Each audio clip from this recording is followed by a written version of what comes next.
नमस्कार। औपचारिक भाषा और स्वचालित सिद्धांत कंपाइलर डिज़ाइन में एक अनुप्रयोग। इस लेक्चर में हम बात करेंगे मौलिक खंड और प्रवाह ग्राफों का अनुकूलन।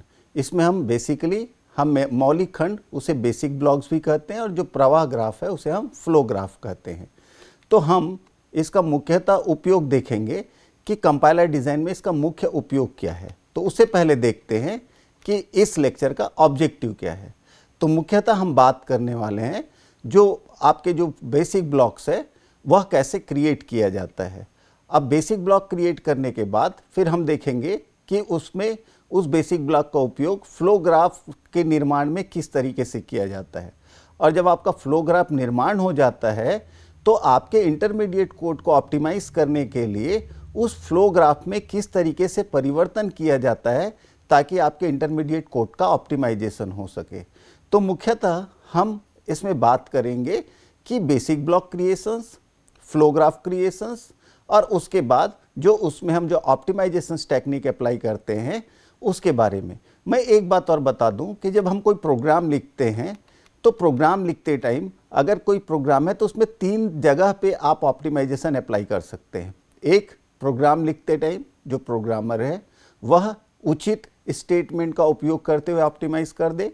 दूसरी चीज़, दूसरी जगह पे जहाँ पे होता है जब हम इंटरमीडिएट कोड में उसे कन्वर्ट करते हैं, जो कंपाइलर जो इंटरमीडिएट कोड में जो कन्वर्ट करता है, तो इंटरमीडिएट कोड में कन्वर्ट करने के बाद भी आपका एक ऑप्टिमाइजेशन अप्लाई होता है। और तीसरा, जब आपका जो कोड है वह जब मशीनी भाषा में परिवर्तित होता है तो उस समय भी हम ऑप्टिमाइजेशन अप्लाई कर सकते हैं, उसे हम पी-फोल ऑप्टिमाइजेशन कहते हैं। तो इस समय हम बात करेंगे कि जब हमें एक कोड फ्रेगमेंट दिया गया है तो पहले उसमें हम बेसिक ब्लॉक कैसे क्रिएट करें, क्योंकि जब तक आप बेसिक ब्लॉक क्रिएट नहीं करेंगे तब तक आप फ्लो ग्राफ नहीं बना पाएंगे। और जब एक बार बेसिक ब्लॉक क्रिएट हो जाता है फिर उसमें डेटा जिस तरीके से फ्लो होता है उसी तरीके से उसमें लिंक क्रिएट किए जाते हैं। तो बेसिक ब्लॉक और जो आपके डायरेक्टेड लिंक है जिसमें दिशा रहती है, जिसमें बेसिक ब्लॉक्स आपके जुड़े रहते हैं एक दूसरे से, तो उसे ही हम फ्लो ग्राफ कहते हैं। तो सबसे पहले अब हम देखने वाले हैं कि बेसिक ब्लॉक कैसे क्रिएट किया जाता है। तो बेसिक ब्लॉक क्रिएट करने का जो सिंपल रूल रहता है कि अगर आपको कोड दिया गया है, बेसिकली फिर से पुनः हम बात कर रहे हैं कि अभी हम क्या बात कर रहे हैं कि हमें एक प्रोग्राम दिया गया है और उस प्रोग्राम का पहले इंटरमीडिएट कोड में कन्वर्जन होता है। तो हमने इस विषय में हर जगह हमने जो इंटरमीडिएट कोड लिया हुआ है वह आपका 3 एड्रेस कोड है। तो पहले आपका जो कोड रहेगा वह 3 एड्रेस कोड में कन्वर्ट होगा। जो आपके स्टेप्स है फ्लो ग्राफ क्रिएट करने के उसके बारे में बता रहा हूँ कि जो हमारा जो कोड फ्रेगमेंट है या जो भी कोड रहता है उसका पहले 3 एड्रेस कोड में कन्वर्जन होता है जो आपका इंटरमीडिएट कोड होता है। 3 एड्रेस कोड में कन्वर्ट करने के बाद फिर उस 3 एड्रेस कोड में हम बेसिक ब्लॉक को आइडेंटिफाई करते हैं कि बेसिक ब्लॉक आपके कौन कौन से हैं। एक बार आपका जो बेसिक ब्लॉक आइडेंटिफाई हो जाएगा उसके बाद डेटा के फ्लो के हिसाब से जो उस ब्लॉक में जो आपका डेटा फ्लो होगा उसके हिसाब से हम कनेक्टेड एज या लिंक के द्वारा उस बेसिक ब्लॉक को एक दूसरे से जोड़ते हैं। और ये जो एक दूसरे से जोड़ते हैं उसी के द्वारा फिर हमारा फ्लो ग्राफ क्रिएट होता है। फ्लो ग्राफ क्रिएट होने के बाद यह आइडेंटिफाई हो जाता है, यह पता चल जाता है कि जो आपका कंपाइलर है किस ब्लॉक में आपका सबसे ज़्यादा समय लेता है। ये आइडेंटिफिकेशन होने के बाद फिर हम उस ब्लॉक के अंदर के जो स्टेटमेंट है उसको जो अलग अलग जो ट्रांसफॉर्मेशन टेक्निक है, जो अलग अलग जो आपके जो ऑप्टिमाइजेशन तकनीक है, वो ऑप्टिमाइजेशन तकनीक अप्लाई करके फिर हम उस ब्लॉक को ऑप्टिमाइज करते हैं। तो जो उसका जो इम्पैक्ट है वह पूरे प्रोग्राम के जो मशीनी कोड में जब कन्वर्जन होता है, जो आपके कंपाइलर का जो सबसे आखिरी फेस है, तो उसमें उसका इफ़ेक्ट दिखता है। तो अभी हम यह मान के चलते हैं कि तो जो आपका प्रोग्राम दिया गया है तो उसके लिए जो आपका इंटरमीडिएट कोड क्रिएट हुआ है तो हम उसमें बेसिक ब्लॉक कैसे क्रिएट करेंगे। तो बेसिक ब्लॉक क्रिएट करने के कुछ आपके सिंपल स्टेप होते हैं। तो जो आपका प्रोग्राम है हम अभी उसे एग्जाम्पल के द्वारा भी समझेंगे, लेकिन उससे पहले देख लेते हैं कि उसके स्टेप्स क्या क्या है। तो मान लीजिए कि आपका जो कोड फ्रेगमेंट है उसको आपने 3 एड्रेस कोड में कन्वर्ट कर लिया। 3 एड्रेस कोड में कन्वर्ट करने के बाद अब हम बेसिक ब्लॉक के साइड जा रहे हैं। तो बेसिक ब्लॉक क्रिएट करने से पहले हम देखते हैं कि 3 एड्रेस कोड में आपके लीडर कौन कौन से हैं। हम सबसे पहले लीडर आइडेंटिफाई करते हैं। तो लीडर आइडेंटिफाई करने के कुछ साधारण नियम हैं। तो जो आपका 3 एड्रेस कोड होता है उसमें आपका जो पहला जो स्टेटमेंट रहेगा जो 3 एड्रेस कोड का, वह एक लीडर कहलाएगा। पहली चीज अभी हम क्या करने वाले हैं, हम 3 एड्रेस कोड में लीडर को आइडेंटिफाई करने वाले हैं कि कौन कौन सा लीडर है। क्योंकि एक बार आपका लीडर आइडेंटिफाई हो गया तो यही जो लीडर है वह आपको बेसिक ब्लॉक बनाने में हेल्प करेगा। तो सबसे पहले हम क्या करेंगे, लीडर को आइडेंटिफाई करेंगे। तो मान लीजिए आपके पास 3 एड्रेस कोड है, तो उसमें जो पहला स्टेटमेंट है वह आपका लीडर होगा। रूल 1 जो आपका लीडर पहचानने के लिए जो पहला स्टेटमेंट है वह आपका लीडर होगा। उसके बाद जो आपने 3 एड्रेस कोड में कन्वर्ट किया है उसमें आप देखेंगे कि या तो आपने conditional go to statement use किया है, जैसे if A less than B go to L. तो ये क्या हो गया आपका कंडीशनल गो टू, कि अगर ए बी से छोटा है तो लेवल एल पे जंप कर दीजिए। या फिर आप देखेंगे अनकंडीशनल गो टू, इसका मतलब ये है कि कोई कंडीशन चेक नहीं हो रही है, कहीं पे आपने लिखा हुआ है गो टू एल, इसका मतलब ये अनकंडीशनल है। तो अगर आपके 3 एड्रेस कोड में कहीं पे भी या तो कंडीशनल गो टू है या फिर अनकंडीशनल गो टू है, तो उसका जो टारगेट है जिस जगह पे जंप करेगा मीन्स गो टू एल, तो एल जिस लोकेशन पे होगा और वहां पे जो भी स्टेटमेंट रहेगा वो स्टेटमेंट आपका लीडर हो जाएगा। तो पहला चीज आपका जो फर्स्ट स्टेटमेंट है 3 एड्रेस कोड कन्वर्जन का, वो हमेशा एक लीडर रहेगा।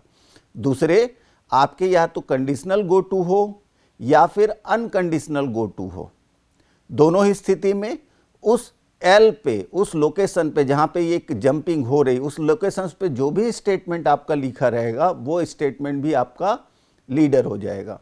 उसके बाद और कोई स्टेटमेंट जो कि आपके कंडीशनल और अनकंडीशनल गो टू स्टेटमेंट के बाद जो स्टेटमेंट होता है, जहां पे आपने conditional go to like if A less than B go to L लिखा है, उसके जस्ट नीचे कोई और स्टेटमेंट है मान लो, तो वो स्टेटमेंट भी आपका लीडर होगा। तो आप ध्यान दीजिए लीडर कौन सा रहेगा, आपका जो पहला स्टेटमेंट है जो 3 एड्रेस कोड कन्वर्ट करते हैं ये आपका एक लीडर हो जाएगा।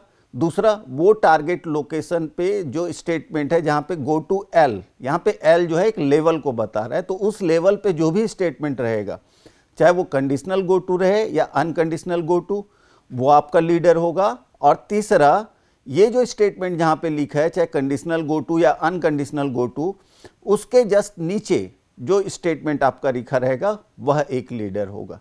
तो इस तरीके से आप क्या करते हैं, पूरे लीडर को आइडेंटिफाई कर लेते हैं। एक बार जब पूरे लीडर आइडेंटिफाई हो जाएगा उसके बाद 2 लीडर के बीच में जितने भी स्टेटमेंट है, लाइक पहला लीडर है, उसके बाद आपके 4 स्टेटमेंट है, फिर आपने आइडेंटिफाई किया दूसरा लीडर, फिर आपके 3 स्टेटमेंट है, तो आपके पहले लीडर और दूसरे लीडर के बीच में जितने भी स्टेटमेंट है तो आप दूसरे लीडर को छोड़ देंगे, तो पहला लीडर और उसके नीचे के स्टेटमेंट वो आपका एक ब्लॉक हो जाएगा। वैसे ही आपका दूसरा लीडर और उसके नीचे के स्टेटमेंट, लेकिन अगर उसके नीचे तीसरा लीडर स्टेटमेंट है तो आप 2 लीडर स्टेटमेंट एक ही ब्लॉक में नहीं आएंगे।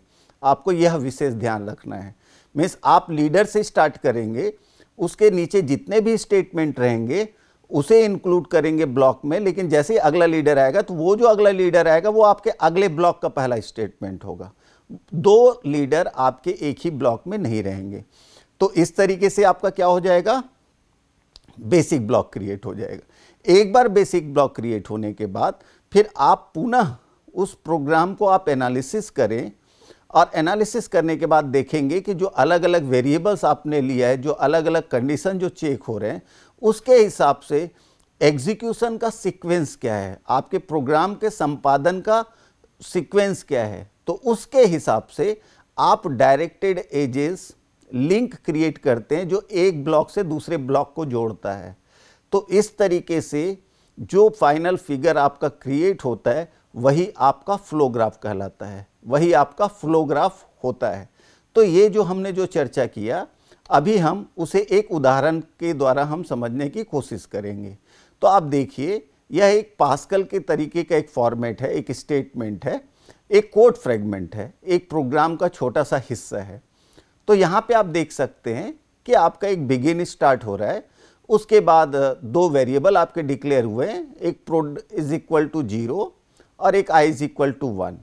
उसके बाद पुनः डू बिगिन, ये एक्चुअली में दो अरे के मल्टीप्लिकेशंस को बता रहा है, ए आई इंटू बी आई, और मल्टीप्लिकेशंस होने के बाद फिर उसके बाद फिर उसका जो रिजल्ट है उसको एक प्रोडक्ट जो है प्रोडक्ट वेरिएबल में, उसमें आपके पूरे के पूरे जो रिजल्ट है उसको क्या कर रहे हैं, हम सेव कर रहे हैं। तो पहले अरे का मल्टीप्लिकेशन हो रहा है, जो रिजल्ट आ रहा है उसको हम टोटल जो मल्टीप्लिकेशन होगा, चाहे जितने भी वैल्यूज़ रहेंगे, जैसे अरे ए में 10 वैल्यू है, अरे बी में आपके 10 वैल्यू है, तो वो पूरे 10 वैल्यू का इंडेक्स नंबर के हिसाब से, क्योंकि आई वहाँ पे एक वेरिएबल है और ये कहाँ तक जाएगा, देखिए डू वाइल के अंदर means I is less than or equal to 20, मतलब यह आपके 20 टाइम्स तक रन करेंगे। तो हर बार अरे ए के वैल्यू का मल्टीप्लिकेशन होगा बी के वैल्यू से, फिर वह जाके प्रोड वेरिएबल में जाके सेव हो जाएगा फिर दूसरी वैल्यू का। तो एक तरीके से दो अरे के बीच के मल्टीप्लिकेशन होने के बाद जो उसका जो टोटल सम होगा वो आपके प्रोड वेरिएबल में। यह एक्चुअली में सिर्फ यह बताने की कोशिश कर रहे हैं कि इस कोड फ्रेगमेंट में क्या हो रहा है, लेकिन यह हमारे इस लेक्चर का उद्देश्य नहीं है। हम यह देख रहे हैं कि मान लो यह एक कोड फ्रेगमेंट है और हमें इसका फ्लो ग्राफ क्रिएट करना है। तो इसका मतलब क्या होगा, आपका स्टेप 1 जो आपको समझाया था कि सबसे पहले क्या किया जाता है, सबसे पहले इसका 3 एड्रेस कोड कन्वर्ट किया जाता है। पुनः मैं पहले भी इस चीज़ को दोहरा चुका हूँ कि ऐसा नहीं कि हमेशा 3 एड्रेस कोड ही क्रिएट होता है, या सभी भाषा में, सभी प्रोग्रामिंग भाषा में 3 एड्रेस कोड को ही as a intermediate code use किया जाता है, ऐसी कोई बात नहीं है। आपको ध्यान रखना है कि आपके जो इंटरमीडिएट कोड होते हैं वो अलग अलग हो सकते हैं, लेकिन हम यहाँ पे आपको समझाने के लिए जो इंटरमीडिएट कोड लिए हैं वह आपका 3 एड्रेस कोड है। तो आपका स्टेप 1 क्या फ्लो ग्राफ क्रिएट करने का, कि जो भी आपका कोड फ्रेगमेंट दिया है पहले उसका 3 एड्रेस कोड में कन्वर्जन करना है। तो इसका 3 एड्रेस कोड कैसे कन्वर्ट होगा, तो आप देखिए जो प्रोड वेरिएबल है वो आपका एज इट इज़ आ जाएगा, आई इज इक्वल टू 1 आपका ये एज इट इज़ आ जाएगा। उसके बाद देखते हैं तो आपका जो 3 एड्रेस कोड है, अगर आप उसे विशेष ध्यान दें तो देखिए आपका जो प्रोड वेरिएबल है वो आ जाएगा आई इज इक्वल टू 1। अब यहाँ पे यह एज्यूम करके रखे हुए हैं कि अगर आप देखेंगे कि जो 3 एड्रेस कोड में आपका जो 4 इंटू आई दिखा रहा है, तो यहाँ पे यह एज्यूम किया गया है कि जो अरे में जो एलिमेंट है वह आपके 4 वर्ड साइज का है। तो इसी कारण जो आपके इंडेक्स नंबर है उसको 4 इंटू आई से, क्योंकि अरे में आपको भी मालूम है कि जो डेटा स्ट्रक्चर रहता है वो सिक्वेंशियल मेमोरी एलोकेशन रहता है, कंटिन्यूस। तो इसका मतलब एक एलिमेंट को स्टोर करने के लिए जितना मेमोरी स्पेस उसमें सेव होगा तो उसके हिसाब से वह उसके मल्टीपल होते जाते हैं। इसीलिए आपका जो टेम्पररी वेरिएबल है T1 में 4 इंटू आई लिया गया है। उसके बाद T2 में, क्योंकि उस कोड फ्रेगमेंट में आप देख रहे थे AI इंटू BI, तो इसका मतलब क्या होगा आपका कि पहले अरे ए के एलिमेंट आपके एक्सेस होंगे, उसके बाद आपके अरे बी के एलिमेंट आपके एक्सेस होंगे, दोनों के बीच में आपका मल्टीप्लिकेशन होगा, फिर उसका एडिशन होगा जो प्रोड वेरिएबल है, और इस तरीके से यह प्रोसेस रिपीट होता रहेगा। तो आपका पहले एक्सेसिंग किया गया अरे ए के एलिमेंट का AT1, और वो जो वैल्यू एक्सेस हुआ है उसको टेम्पररी वेरिएबल T2 में स्टोर कर दिया गया है। फिर वैसे ही आपके दूसरे अरे एलिमेंट बी के वैल्यू को एक्सेस करना है, तो इसलिए उसमें भी पहले उसके इंडेक्स नंबर को कैलकुलेट किया गया according to the size of byte, की टोटल बाइट एक एलिमेंट को स्टोर करने के लिए अरे में कितना है। तो आप देखिए T3 is equal to 4 into I किया गया, फिर T4 is equal to B3। तो यह सिर्फ यह दिखाने का है कि जो आपका जो अरे ए का जो एलिमेंट एक्सेस हुआ है, जो मेमोरी में जो सेव था, वो जो फर्स्ट एलिमेंट एक्सेस हुआ वो आपके T2 में है, और आपके जो बी अरे का एलिमेंट है वह आपके कहाँ पे है, T4 में। उसके बाद आपका क्या होना है, फिर आपने देखा कि ऊपर कोड में क्या हो रहा था, दोनों के बीच में आपके मल्टीप्लिकेशन हो रहे थे। तो आपके अरे का एलिमेंट T2 में, और बी अरे का एलिमेंट T4 में, तो दोनों के बीच में मल्टीप्लिकेशन हुआ, तो ये क्या हो गया आपका T2 इंटू T4। तो ये जो रिजल्ट है उसको T5 में।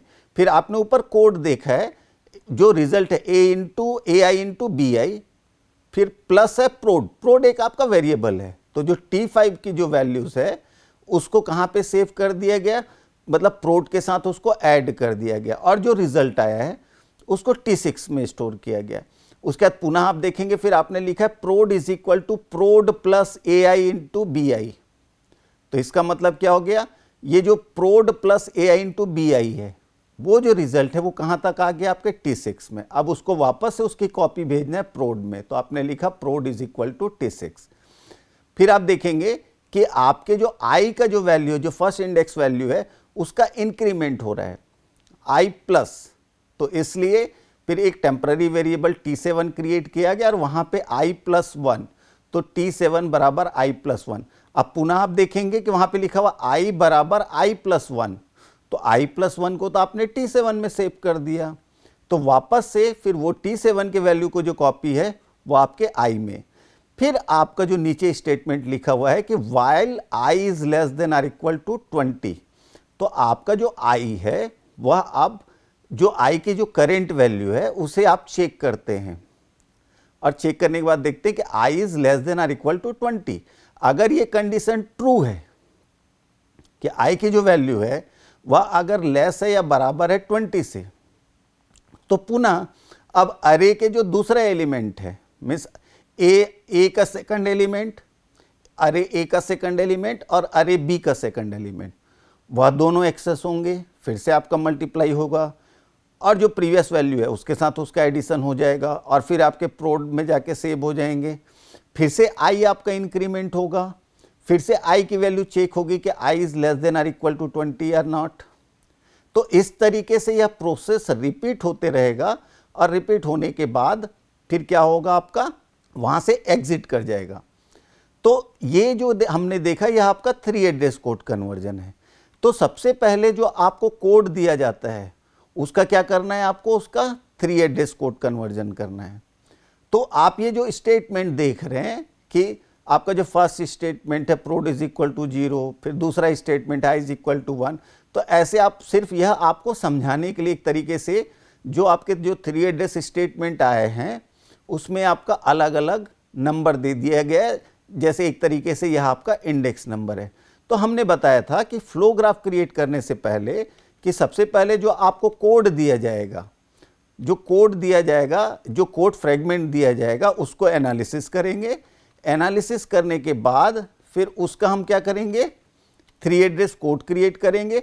अब एक बार जो 3 एड्रेस कोड आपका क्रिएट हो गया उसके बाद हम क्या करने वाले हैं, अभी आपको समझाया था, अब हम इसमें लीडर को पहचानेंगे कि कौन कौन से हमारे लीडर हैं। तो जो चर्चा के समय हमने बात किया था कि जो भी स्टेटमेंट आपका जो पहला स्टेटमेंट है, जैसे आपने इसमें जो नंबर 1 डाल के रखे, जो इंडेक्स नंबर जहाँ पे प्रोड इज इक्वल टू 0 लिखा हुआ है, तो आपका जो फर्स्ट स्टेटमेंट है वो हमेशा आपके 3 एड्रेस कोड का आपका लीडर होगा। तो आपने स्टेटमेंट 1 को आइडेंटिफाई कर लिया कि वह आपका लीडर है। फिर उसके बाद हमने बोला था कि वो स्टेटमेंट जो कंडीशनल गो टू या अनकंडीशनल गो टू का टारगेट है, तो आप पूरे कोड में देखते हैं कि कहाँ पे कंडीशनल गो टू या अनकंडीशनल गो टू उपयोग हुआ है। तो आप देखेंगे कि जो आपके जो 12वें नंबर का जो स्टेटमेंट है, यहाँ पे आपने लिखा है कि if I is less than or equal to 20 go to 3, तो इसका मतलब जो टारगेट स्टेटमेंट कौन सा है आपका 3। तो आप जब 3rd नंबर पे जाते हैं, इसका मतलब जो 3rd नंबर का जो स्टेटमेंट है 3, जहाँ पे आपने लिखा हुआ है T1 is equal to 4 into I, तो वो स्टेटमेंट है, वो भी आपका एक लीडर है। तो आप समझ सकते हैं कि हमने 2 लीडर पहचाने हैं, एक हमारा स्टेटमेंट 1 एक लीडर है और उसके बाद स्टेटमेंट 3 एक लीडर है।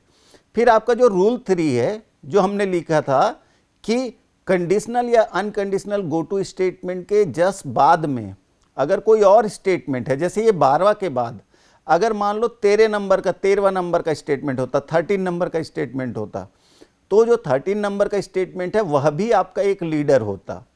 चूंकि इस 3 एड्रेस कोड कन्वर्जन में, इस के कोड फ्रेगमेंट में आपने 13 नंबर का स्टेटमेंट यूज़ नहीं किया है, इसलिए लीडर आइडेंटिफाई करने का जो नियम 3 है वह इसमें आपका एप्लीकेबल नहीं है। तो इस तरीके से क्या हुआ कि इसमें आपने केवल 2 ही लीडर आइडेंटिफाई किए।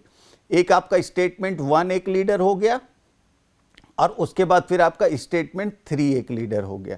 तो अब बेसिक ब्लॉक कैसे क्रिएट होगा? तो जो लीडर 1 है स्टेटमेंट 1 और जो लीडर 3 है वह दोनों एक ब्लॉक में नहीं रह सकते, हमेशा एक ब्लॉक में एक ही लीडर होगा। इसका मतलब आपका जो पहला ब्लॉक क्रिएट होगा वह आपके स्टेटमेंट 1 और स्टेटमेंट 2 से मिलके बने रहेंगे, उसमें स्टेटमेंट 3 शामिल नहीं होगा, क्योंकि स्टेटमेंट 1 भी लीडर है और स्टेटमेंट 3 भी लीडर है। इसका मतलब जो पहला ब्लॉक जो B1 बनेगा उसमें आपका स्टेटमेंट 1 और स्टेटमेंट 2 रहेगा। फिर जो आपका दूसरा ब्लॉक क्रिएट होगा वह स्टेटमेंट 3 से स्टार्ट होगा, लेकिन देखिए उसके बाद आपके स्टेटमेंट 4, 5, 6, 7, 8, 9, 10, 11, 12 यहाँ तक कोई भी आपका लीडर नहीं है। इसका मतलब आपका जो सेकंड ब्लॉक क्रिएट होगा B2, उसमें आपके पूरे के पूरे स्टेटमेंट 3 से लेके 12 तक, 3 से लेके 12 तक, ये आपके पूरे के पूरे ब्लॉक में आ जाएंगे। तो ये आपका सेकंड ब्लॉक क्रिएट होगा। उसके बाद आपके आउटगोइंग एज आ जाएंगे। तो ये जो 3 एड्रेस कोड है इसमें 2 ही ब्लॉक क्रिएट होंगे, एक B1 और एक B2। B1 में 1 और 2 स्टेटमेंट आएगा और B2 में 3 से लेके 12 तक के जो आपके स्टेटमेंट आएंगे। उसके बाद अब अगर हम फ्लो को देखें तो आप समझ सकते हैं कि अगर B1 मेरा 1 और 2 है तो वो आपका एक ब्लॉक में, तो वहां से जब आपका एग्जीक्यूशन स्टार्ट होगा तो ऑटोमेटिकली फिर देखिए 3 में वो प्रवेश कर रहे हैं, क्योंकि वहां पे कोई कंडीशनल या अनकंडीशनल जंपिंग नहीं है। तो B1 से डायरेक्ट एक कनेक्टिविटी रहेगी आपके जो सेकंड ब्लॉक है B2 में। उसके बाद आपका कंटिन्यूस आपका सिक्वेंशियल एग्जीक्यूशन हो रहा है, लेकिन जब आप स्टेटमेंट 12 में आते हैं तो वहां पे कंडीशन चेक होने के बाद 2 पॉसिबिलिटीज है, या तो ट्रू होगा या फॉल्स होगा। इसका मतलब अगर ट्रू हुआ तो वापस ये कहां पे जा रहा है आपके स्टेटमेंट 3 पे, क्योंकि वहां पे लिखा हुआ है गो टू 3। इसका मतलब एक फ्लो लिंक आपका जाएगा वापस से स्टेटमेंट 3, मतलब जो आपका ब्लॉक B2 है B2 के फिर से पहले स्टेटमेंट पे चला जाएगा। लेकिन अगर कंडीशन फॉल्स हो गया तो यहीं से क्या हो जाएगा, आपका एग्जिट हो जाएगा। तो ये जो हमने डिस्कशन किया, अगर इसका रिजल्ट देखें तो आप इस डायग्राम में देख सकते हैं कि आपके 2 ब्लॉक क्रिएट हुए हैं। B1 जहां पे आपके, क्योंकि उसमें पहला लीडर आपका prod इज इक्वल टू 0 था और उसके बाद फिर आपका अगला स्टेटमेंट था, तो आपके B1 आ गए। फिर हमने दूसरे लीडर को आइडेंटिफाई किया था T1 is equal to 4 into I. फिर बीच में कोई भी लीडर नहीं थे, तो वो पूरे के पूरे जो स्टेटमेंट है वो आपके सेकंड लीडर बन गए, सेकंड ब्लॉक बन गए। और उसके बाद फिर आप नीचे देख सकते हैं कि if i is less than or equal to 20, अगर ये कंडीशन ट्रू है तो आप ध्यान देंगे तो B2 ब्लॉक फिर से पूरा का पूरा रिपीट होगा, क्योंकि फिर से नए इंडेक्स नंबर जनरेट होंगे i के, उसके हिसाब से आपके A और B अरे के वैल्यू आपके कैलकुलेट होंगे, फिर वो पूरा का पूरा प्रोसेस रिपीट होगा। तो ये प्रोसेस जो पूरा का पूरा रिपीट होगा, इसलिए आप देखिए कि एक सेल्फ लूप उसी ब्लॉक में आपका एक लूप बना हुआ है। तो वह यह दिखाने की कोशिश कर रहे हैं कि आपका ये जो ब्लॉक है ये बार बार रिपीट होता रहेगा। कब तक रिपीट होता रहेगा? जब तक कि i की वैल्यू आपका लेस है या इक्वल है 20 से। और जैसे ये कंडीशन फॉल्स होगा तो आपका जो फ्लो है वो नीचे के कोड जो भी आपके अवेलेबल रहेंगे उसमें आपके नीचे के कोड में चले जाएंगे। तो अब ये फ्लो ग्राफ देखने से हमको क्या समझ में आ रहा है? इससे यह समझ में आ रहा है कि B1 ब्लॉक तो एक ही बार एग्जीक्यूट होगा, लेकिन अगर B2 ब्लॉक देखें और B2 ब्लॉक के अंदर आपके 10 स्टेटमेंट है, तो ये जो 10 स्टेटमेंट है ये आपके 20 बार आपके एग्जीक्यूट होंगे। मतलब हर एक स्टेटमेंट 20 बार जो नॉर्मल आपके जो एग्जीक्यूशन का जो प्रोसेस होगा, जब फाइनली आपका ये जो कोड है मशीनी भाषा में कन्वर्ट होने के बाद जो आपका एग्जीक्यूट होगा, संपादित होगा, तो ये जो स्टेटमेंट है ये आपके 20 बार आपके रन करेंगे। और ये 20 बार रन करने के बाद ही आपका कुछ आउटकम जनरेट होगा। इसका मतलब ये रन करना मतलब आपको भी मालूम है कि वो जो मशीनी कोड है उसे फिर आपका CPU का जो प्रोसेसर है वो फेच करता है, फिर उसकी मीनिंग समझता है, फिर उसके हिसाब से मेमोरी से वैल्यू एक्सेस करता है अगर ज़रूरत है तो, और उसके बाद ही फाइनली फिर उसको संपादित करता है। तो ये जो प्रोसेस है हर एक स्टेटमेंट के लिए 20 बार होगा। इसका मतलब अगर हम B2 में किसी भी तरीके का ऑप्टिमाइजेशन टेक्निक अप्लाई कर दें, इसका मतलब अगर B2 के अंदर के जो कोड है उसको हम किसी तरीके से इम्प्रूव कर दें या रिड्यूस कर दें उसके स्ट्रेंथ को, जैसे मल्टीप्लिकेशंस को प्लस में कन्वर्ट कर दिया या कोई भी, तो यहाँ पे अगर एक भी अगर आपने ऑप्टिमाइजेशंस कर दिया तो एक तरीके से आपने 20 टाइम किसी स्टेटमेंट के लिए 20 बार के हिसाब से आपने टाइम बचाया है, उतना एग्जीक्यूशन टाइम आपका कम हो जाएगा। तो फ्लो ग्राफ क्रिएट करने का एक पर्पस यह होता है कि उससे यह समझ में आता है कि आपका जो कंपाइलर है अपना सबसे ज़्यादा समय कहाँ पे व्यतीत कर रहा है। तो उससे यह पहचान होने के बाद फिर उस ब्लॉक को अगर हम इम्प्रूव कर दें तो ऑटोमेटिकली आपके जो मशीनी भाषा है उसका जो परफॉर्मेंस है वह आपका इम्प्रूव हो जाएगा। इसके अलावा डाटा को और बहुत अच्छे से समझने के लिए इसका उपयोग डायरेक्टेड एसाइक्लिक ग्राफ डेग उस पे भी उपयोग होता है।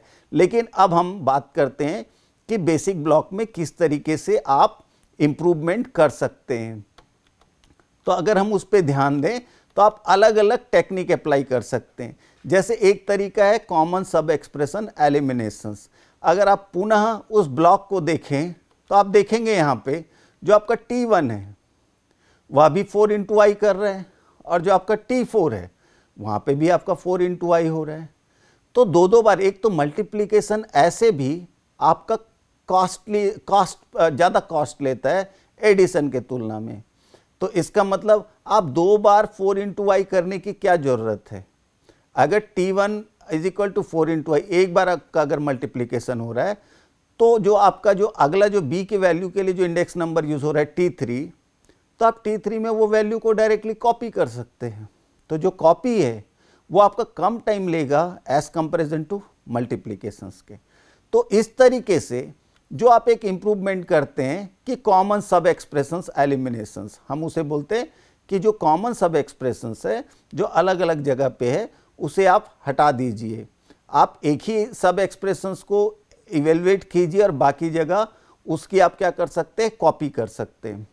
वैसे ही आप और कैसे इंप्रूव कर सकते हैं, डेड कोड एलिमिनेशंस। तो अगर किसी ब्लॉक के अंदर अगर किसी वेरिएबल का वैल्यू अगर परिवर्तित नहीं हो रहा है, जैसे B2 ब्लॉक के अंदर हमने कोई एक ऐसा वेरिएबल यूज़ किया है जिसके कोई वैल्यूज़ है लेकिन वह वैल्यू एक ही बार कैलकुलेट हो रहा है, और कैलकुलेट होने के बाद भले ही वह लूप 20 बार आपका रन करे लेकिन उस वेरिएबल के वैल्यू में कोई चेंजेस नहीं हो रहे हैं, तो बेवजह उस स्टेटमेंट को जहाँ पे वैल्यू में कोई अपडेशन नहीं हो रहा है और उसका वैल्यू अगर फिक्स है तो उस स्टेटमेंट को बेवजह 20 बार एग्जीक्यूट करने की क्या ज़रूरत है, उसे संपादित करने की क्या ज़रूरत है। तो आप उस पर्टिकुलर स्टेटमेंट को उस ब्लॉक से जहाँ पे कंपाइलर आपका ज़्यादा टाइम दे रहा है आप उसको बाहर निकाल सकते हैं। उसके लिए सेपरेट ब्लॉक क्रिएट कर सकते हैं ताकि वह जो स्टेटमेंट है वह आपका एक ही बार एग्जीक्यूट हो।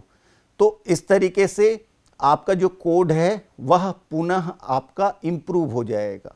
वैसे ही हम और क्या कर सकते हैं, तो कोड मोशंस में क्या होता है, जो कोड के जो लूप्स या कंडीशंस है, मीन्स आपके लूप के अंदर के जो कंडीशंस है अगर उसके अंदर जो आपके सेट ऑफ स्टेटमेंट है अगर उसको लूप से अगर बाहर करते बने तो उसको भी हम क्या कर सकते हैं, उसको लूप से बाहर ले जाएंगे। तो जो लूप के जो स्टेटमेंट है वह भी आपका क्या हो जाएगा, आपका रिड्यूस हो जाएगा। तो ऑटोमेटिकली संपादन के समय आपका जो कोड है वह कम समय लेगा। तो इस तरीके से हम देख सकते हैं कि आप अलग अलग तरीके से, साथ में एक और जो है पहले भी बात की कि आपके जो बहुत सारे स्टेटमेंट है, जैसे देखिए आपका 4 इंटू आई, तो वह आपके मल्टीप्लिकेशन ऑपरेशंस को शो कर रहा है। तो बार बार 4 से मल्टीप्लिकेशंस होगा आई का, जो आपके अरे के जो इंडेक्स नंबर हैं, जो आपका जैसे अरे में किसी भाषा में 0 से स्टार्ट होता है या कुछ पौराणिक भाषा जो पहले यूज़ होता था वहाँ पे जो आपका इंडेक्स नंबर 1 से स्टार्ट होता था, तो हर बार 4 इंटू 0, 4 इंटू 1, 4 इंटू 2, 4 इंटू 3, इस तरीके से। तो जो इंडेक्स नंबर है अगर आप देखें तो वो 4 4 में इंक्रीज़ हो रहा है, 4, 8, 12, 16 इस तरीके से, लेकिन वहाँ पे आपका मल्टीप्लिकेशन ऑपरेशन हो रहा है। अगर यह संभावित हो कि मल्टीप्लिकेशन को एडिशन प्लस में कन्वर्ट कर दें, तो आप पुनः देखेंगे अगर हम उसे लिख देते कि i + 4, तो हर बार वह 4 4 से +4, 4 + 4 8, 8 + 4 12, तो जो आपका मल्टीप्लिकेशन है वह आपके प्लस में कन्वर्ट हो जाएगा। तो इस तरीके से जो आपके जो एल्जेब्रिक, जो आपके जो कॉम्प्लेक्स स्टेटमेंट है, कॉम्प्लिकेटेड स्टेटमेंट अगर ब्लॉक के अंदर है, तो आप उसको सिंप्लीफाई, यहाँ पे सिंप्लीफाई का मतलब जिसका एग्जीक्यूशन टाइम कम हो, आप उसमें बदल सकते हैं। तो वह भी आपके टाइम कॉम्प्लेक्सिटी को रिड्यूस करता है।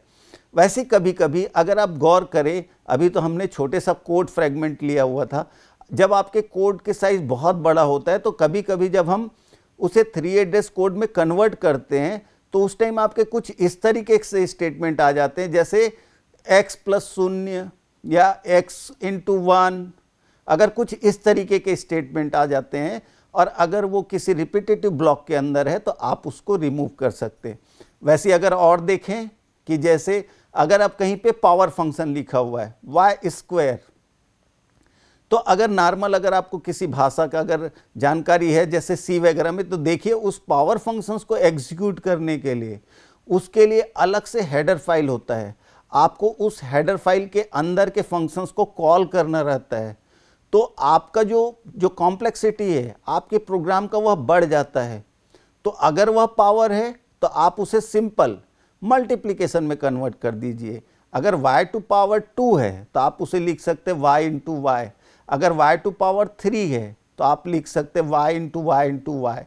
तो ये जो मल्टीप्लिकेशन है, इसका मतलब कोई इनबिल्ट फंक्शन को कॉल करने के बजाय जो आपने कोडिंग किया उसके अंदर किसी इनबिल्ट फंक्शन को, जो बने बुनाए फंक्शन है जिसको आप डायरेक्टली यूज़ करने वाले हैं, तो वैसे फंक्शंस को कॉल करने के बजाय आप उसको डायरेक्ट एग्जीक्यूट कर सकते हैं, जिसमें आपको फंक्शन कॉल करने की ज़रूरत नहीं होगी। क्योंकि जब आप फंक्शन कॉल करते हैं इनबिल्ट, तो उसके लिए उससे संबंधित जो आपके जो फाइल्स होते हैं वह फाइल और उसके जो कुछ कोड के जो फ्रेगमेंट है, वह आपका जब प्रोग्राम संपादित होता है, एग्जीक्यूट होता है, उस टाइम में आपके मशीन कोड के साथ उसका एडिशन हो जाता है। तो वह आपके कॉम्प्लेक्सिटी के, आपके प्रोग्राम के कॉम्प्लेक्सिटी को बढ़ा देता है। कॉम्प्लेक्सिटी का मतलब उसका जो एग्जीक्यूशन टाइम है वह आपका बढ़ जाता है। तो इस तरीके से तो हमने बेसिक ब्लॉक क्रिएट किया। बेसिक ब्लॉक क्रिएट करने के बाद तो अब हम फाइनली हम देखते हैं कि तो इस लेक्चर में हमने किस किस विषय पे हमने चर्चा किया। तो सबसे हमने पहले आपको एक कोड फ्रेगमेंट दिया हुआ था। उस कोड फ्रेगमेंट को पहले आपने 3 एड्रेस कोड में कन्वर्ट किए। 3 एड्रेस कोड में कन्वर्ट करने के बाद आपने लीडर को आइडेंटिफाई किया। लीडर को इसलिए आइडेंटिफाई किया क्योंकि उस लीडर के बेसिस पे आपने बेसिक्स ब्लॉक क्रिएट किए। फिर आपने अपने कोड फ्रेगमेंट को एनालिसिस करके फिर आपने देखा कि डेटा किस तरीके से फ्लो हो रहा है। तो उस फ्लो के बेस पे आपने डायरेक्टेड एज इस दिशा के साथ आपने लिंक क्रिएट कर दिए। तो जब आपके ब्लॉक्स इस तरीके से आपस में कनेक्ट हो गए उस डायरेक्टेड एज के साथ, तो आपका फ्लो ग्राफ क्रिएट हो गया।